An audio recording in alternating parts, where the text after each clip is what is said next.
Did you have an advisor when you were employed? My boss hired an advisor for me from Facebook who was on the original growth team. It was productive because we didn't really click since I didn't select him and he was just pushed on me. It was a really bizarre situation and not a good fit.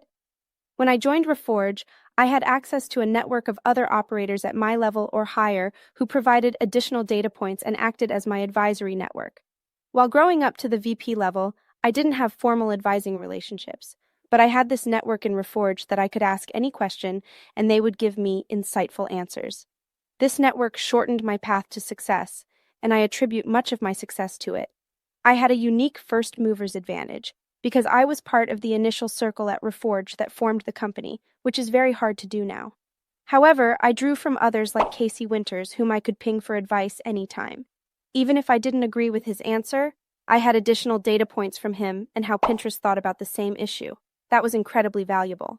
100%. That's great that you brought this up because that's exactly what I wanted to ask next. There are different forms of advising besides formal modes, such as seeking advice from your parents, friends, or a community you're a part of. If possible, you can also get advice and mentorship from your board. You can also schedule advisory calls or sessions with different people. So the question is, how do these different forms of advice compare?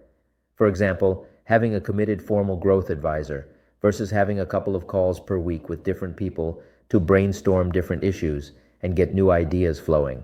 If you're really good at connecting theory to practice, you can extract value from random one-hour calls and do without a formal advisor. It's a big mental exercise to marry all of those different pieces of advice.